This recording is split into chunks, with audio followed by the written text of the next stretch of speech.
અરે હું બધું તો લાવી, પણ મમ્મીએ ચા મંગાવી તે તો હું ભૂલી જ ગઈ. હવે એક કામ કર દો, તું છે ને મમ્મીને ડાયરેક્ટ એમ જ કહી દેજે કે મમ્મી તમે કશું બોલતા નહીં, હું ચા લાવવાની ભૂલી જઈ. એટલે મમ્મી તમે કશું જ નહીં બોલે. બરાબર, લેડ હું આવું.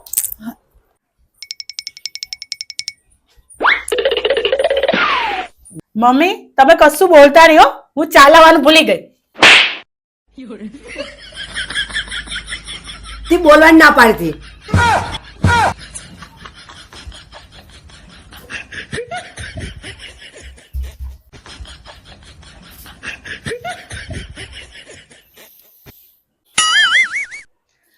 સાસુ તો છે ને માં હોય છે, બસ ખાલી પોતાના છોકરાઓની.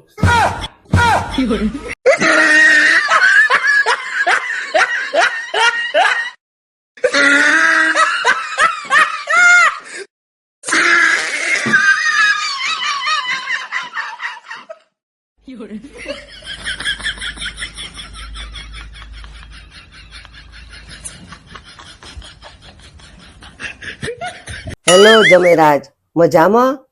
અમાર તો વાવાઝોડાની જરાય હોય અસર નથી. હા તો ના જ હોય ને. 15 વર્ષ પહેલા દોઢ થઈને વાસ્તે ગાસ્તે તમારું વાવાઝોડું મારે ઘેર લાઈન મૂકી દીધું છે.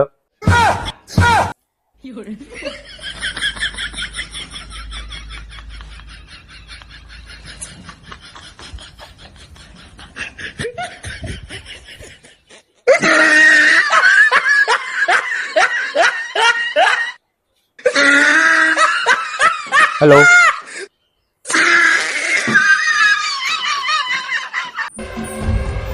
એ વહુ, હા મમ્મી.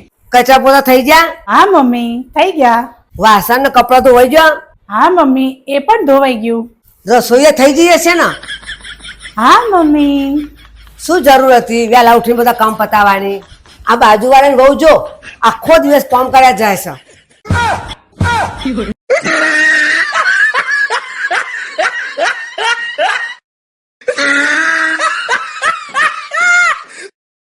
અરે બુન સજન તને શું કહું, અમારે તો કોઈ સાદું ખાવાનું બનાવતા જ નથી.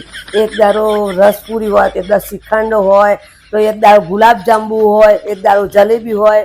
એવું બધું અમે તો રોજ 9 જો વાનગીઓ ખાઈએ છીએ ઘડી. અને જો ઘરેથી કંટાળી જઈએ ને તો એક દારો છોલે ભટુરે બનાવીએ, એક દારો ઢોસા બનાવીએ, એક દારો વળી પંજાબી શાક બનાવીએ. એવું બધું રોજ નવું બનાવીએ. અરે મમ્મી તમારે ફોન ઉપર વાત પતી ગઈ હોય તો તમારા માટે 4 રોટલી અને લસણની ચટણી લાવું.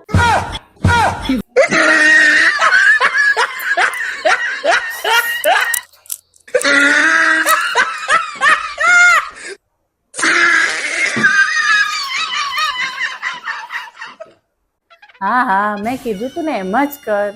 હા હા તારું કામ થઈ જશે.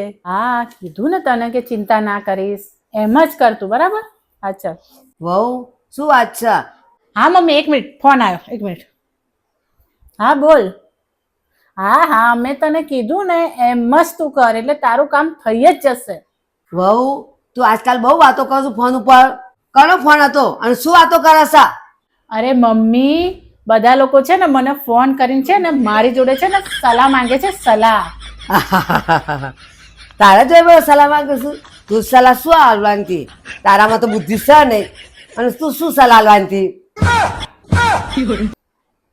તને તો કશું આવડતું નહીં, તારી જોડે કોણ સલાહ લે? અરે મમ્મી લોકો મને ફોન કરીને સલાહ લે છે કે સાસુના મેણા કઈ રીતે સહન કરવા. ઉભી રહે તું, તારા બધા સલાહ જ આલવી છે.